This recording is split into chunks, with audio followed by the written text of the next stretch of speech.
In an unprecedented act, the judge overseeing the Michael Flynn case launched a last-minute bid to keep the prosecution alive, despite all charges dropped, defying an order by the D.C. Court of Appeals to dismiss the case. The prosecution of General Flynn is an open display of Washington corruption, but one that cannot be fully understood without the story in its entirety. Flynn's resignation from the position of National Security Advisor to President Trump was a dramatic fall from grace for the three-star general. Flynn was appointed by Trump against the strong objections of the Obama administration, which had fired him from his position as the director of the Defense Intelligence Agency. Known as a disruptive reformer, the general had made enemies in the intelligence community by harshly criticizing other intelligence leaders, sending out reports that contradicted the narratives spun by other agencies, and criticizing the CIA's arming of insurgents in the Middle East. The role of the National Security Advisor is one of the few powerful appointments that does not require confirmation by the Senate, the body notoriously hostile towards Trump's other top picks. The National Security Advisor has broad powers of oversight over the intelligence community in matters of national security. Given Flynn's reputation, Trump's appointment of Flynn was tantamount to a declaration of war against the intelligence agencies. Media outlets, most notably the Washington Post, had been savagely attacking Flynn since the election, and ratcheted up the attacks by insinuating he was a Russian asset. On February 9, 2017, the Washington Post reported that Flynn had discussed sanctions against Russia on the phone with the Russian ambassador Sergei Kislyak, implying that a backdoor deal was being struck against America's best interests. The next day, the Washington Post reported that Flynn may have lied to Vice President Mike Pence in January about his call with Kislyak. Pence had already made high-profile TV appearances stating that the campaign team had no improper contact with the Russians. The Trump team had been putting out fires relating to accusations of collusion with Russia, and the possibility that Flynn had misled Pence concerning his call with the Russian ambassador was gasoline on the flames. After an FBI transcript of the call confirmed that Kislyak had brought up sanctions during the phone call, Trump asked Flynn for his resignation on February 13th, 24 days after his appointment. After the appointment of Special Counsel Robert Mueller to investigate claims of Russian collusion to influence the 2016 election, the FBI and the Department of Justice swarmed around General Flynn, investigating his past business dealings, business partners, even his son. Every salacious detail was leaked to the Washington Post and the New York Times, both churning out propaganda stories, implying that Flynn had betrayed his country by selling out to foreign powers. Exactly the same crime Flynn had accused Hillary Clinton of months earlier. In the end, there was no evidence of illegal activity or collusion with Russia. Instead, Flynn was accused of lying to the FBI about discussing sanctions with Kislyak. Half of America watched with horror, the other with glee, as Flynn surrendered himself after pleading guilty to lying to the FBI and entering a plea deal with Mueller, promising cooperation in the Russian investigation.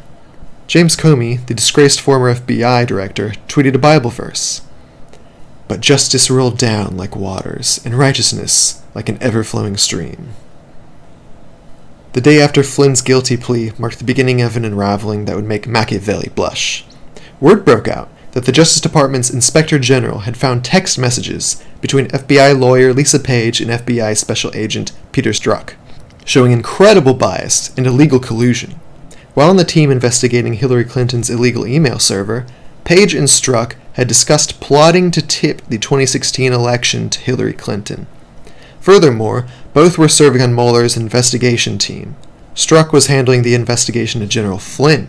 Additional texts came out showing that the Russian collusion accusation was fabricated by the FBI as a, quote, insurance policy to undo the 2016 election if Trump managed to win. Unfortunately, the overwhelming majority of texts would be illegally destroyed by FBI technicians to provide cover for Mueller's investigation, but among those which survived had incredible significance to General Flynn. Judge Rudolph Contreras, the Obama appointee overseeing Flynn's case, had not disclosed that he had a close friendship with Strzok and Page, recusing himself without explanation only after learning the texts proving this relationship would soon surface, 6 days after accepting Flynn's guilty plea. Page and Strzok had schemed up a cocktail party with Rudy so Strzok could meet face-to-face without arousing suspicion of collusion. Strzok asked Page to come to the party with other co-workers so Rudy would not have to recuse himself from any of Strzok's investigations. Redacted suggested a social setting with others would probably be better than a one-on-one meeting.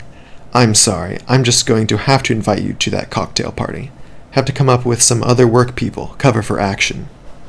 It is not presently known who suggested a party as cover for the two to have a chance to collude, but the FBI saw fit to cover for the conspirator by redacting the name. Worse yet, Rudy had been one of the judges assigned to the Foreign Intelligence Surveillance Court in May 2016, just in time for the FBI's spy warrants on Trump's campaign in Operation Crossfire Hurricane in July. Who presented the government's case for approval? Peter Strzok. Unconfirmed details began to surface about the FBI's investigation into General Flynn. The FBI had lost the original FD 302 summary of their January 24th, 2017 conversation with Flynn. The summary allegedly detailed that Flynn had been honest in his recollection of his call with Ambassador Kislyak. Worse yet, the Mueller team had browbeaten Flynn into pleading guilty by threatening his son. There were even whispers that Flynn's lawyer, Robert Kellner, was working with the prosecution. Vying for the position of ringleader in this circus was the new presiding judge, Emmett Sullivan, who delayed sentencing again and again, keeping General Flynn in legal limbo. Flynn was becoming more aggressive as the legitimacy of the Mueller team waned, arguing that he was the victim of an elaborate frame-up. Sullivan blasted Flynn's lawyer, forcing him to retract the entrapment claim. The judge even mixed up Flynn's unrelated work in Turkey with the subject of Russian collusion. Sullivan rebuked Flynn. "You sold your country out!" only to frantically backpedal after a brief recess.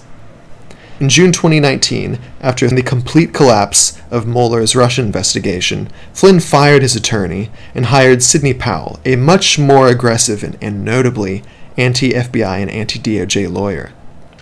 Powell attempted to retract the guilty plea, demanded additional evidence from the prosecution, and formally accused the Justice Department of malicious prosecution and withholding evidence.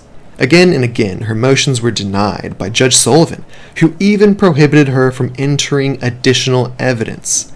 Thumbing her nose at Judge Sullivan, Powell submitted her evidence to an appeals court as a means of entering it into the record. In the backdrop, President Trump's loyalists were finally seizing partial control of the intelligence agencies in the Department of Justice. Against the best efforts of the Senate, Richard Grenell was installed by Trump as acting director of national intelligence, and proceeded to declassify Flynn's call with Kislyak and the list of Obama officials who had authorized illegal espionage against General Flynn. In the call, which had caused so much controversy, Flynn had sidestepped talk of sanctions with Ambassador Kislyak by simply asking him not to escalate against the United States. There's no collusion or conspiracy to influence the election. The call had been in America's best interest, and Flynn had been forthright with all who asked. Additional FBI documents declassified by Richard Grenell showed that the FBI had discussed how to trick Flynn into thinking that he was not under investigation. Ordinarily, FBI interviews are conducted with White House counsel present, topics agreed upon beforehand, and minutes recorded by both parties. The FBI, under Director James Comey, had wiretapped Flynn without cause, broken protocol by sending FBI agents to the White House without authorization, and called Flynn beforehand to let him know it was simply a friendly visit and that having counsel present would escalate things further. To further lower Flynn's guard, there was even a story, likely planted, in the Washington Post, alleging that Flynn was not under investigation. The interviewing FBI agents agreed not to give Flynn the customary reminder that it is a crime to lie to the FBI, and the agents selected to interview Flynn were Joe Pientka and Peter Strzok. So if the FBI wanted to send agents into the White House itself to interview a senior official, you would work through the White House counsel, and there'd be discussions and approvals and who would be there. And I thought it's early enough. Let's just send a couple guys over. No transcript of the interview exists. Instead, a FD 302 summary of the interview was written afterwards by Agent Pientka, who wrote that Flynn had been sincere in his recollection of his call with Kislyak. On Lisa Page's order, Strzok would go on to almost completely rewrite Pientka's form. according to declassified texts between the two. It goes without saying that these forms are not supposed to be edited. Strzok later submitted his own 302, the original Piętka form going missing. Judge Sullivan had ordered for the original 302 to be entered into evidence, receiving instead the edited version without acknowledgement by the prosecution of the substitution. Unsealed FBI documents show how the frame-up plot occurred. On January 4, 2017, after finding no derogatory information against Flynn, the Washington FBI field office notified Peter Strzok that Operation Crossfire Razor was slated to close. Strzok replied, "Don't close Razor." The next day, Strzok was in an Oval Office meeting with President Obama, Vice President Joe Biden, Deputy Attorney General Sally Yates, FBI Director James Comey, and National Security Advisor Susan Rice, discussing how to attack Flynn. Luckily, Strzok took handwritten notes, recently discovered and declassified. Biden suggested using the Logan Act, a defunct law from 1799, prohibiting non-U.S. officials from representing themselves as U.S. officials to foreign diplomats. Obama stressed the importance of having the right people investigate Flynn. Comey reminded everyone that Flynn's calls with Russian Ambassador Kislyak were legitimate, and that proceeding on the basis of the call would be difficult. They knew Flynn was not a Russian asset and had the transcript of the phone call to prove it, but decided to question him about the call anyway, quote, "to get him to lie, so we can prosecute him or get him fired." These notes were submitted to the court on January 24, 2020. From issuing protective orders on discovery to denying exculpatory material to the defense, Judge Sullivan did everything he could to stop this mountain of evidence from being entered into both the court and the public view. Flynn's new attorney, Sidney Powell, went on the extreme offensive, blasting the judge and prosecution in the courtroom and in media appearances. After declassifications, it became clear that prosecutor Brandon Grack, a former member of special counsel Robert Mueller's team, had withheld exculpatory evidence, prompting him to withdraw from the case. Deeply embarrassed, the Justice Department dropped all charges. Incredibly, Judge Sullivan decided to keep the proceedings alive, despite prevailing case law prohibiting him from doing so. Sullivan requested a friend of the court brief from retired judge and Clinton appointee John Gleeson to oppose dropping the charges, a brief best described as a propaganda piece. A federal appeals court ordered Sullivan to explain his actions. Sullivan, in an unprecedented move, hired a criminal defense attorney to assist in his reply to the appeals court, a reply which the appeals court read before promptly granting Flynn's request to dismiss charges with prejudice. In defiance, Sullivan kept the case open, appealing to the entire D.C. Circuit Court on July 9th to rehear the case. There have been only 8 cases of such appeals being granted since 2010, but if successful, the resolution of the charade could push past Election Day. The reason for Sullivan's partisan delay tactics are not fully known, but they may be related to the Trump administration floating the idea of hiring Flynn back on. Whatever the Obama administration was attempting to keep Flynn from doing as National Security Advisor to President Trump, he might not get a chance to do it before the next election cycle. According to Sidney Powell, he was planning an audit of the intelligence agencies.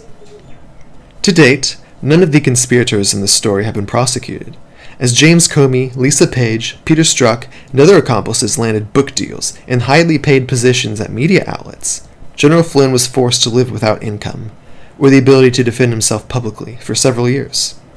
He had to sell his house in December of 2017 to pay his first lawyer, Robert Kellner, who ended up being a witness for Mueller's prosecution. Kellner's law firm, Covington & Burling, is based in Washington, D.C. Did they botch the case to please their stakeholders? Flynn's entrapment required criminal collusion between all branches of government, multiple intelligence agencies, and cover from both political parties. To sabotage America's peaceful transition of power, conspirators fabricated evidence, buried exculpatory material, manufactured false stories, and transmitted these stories to media mouthpieces. This criminal cabal, despite their machinations laid bare, might be powerful enough to get away with it, but only if President Trump lets them. America is presently debating power and privilege, giving Trump a unique opportunity to topple the protected cronies of Washington.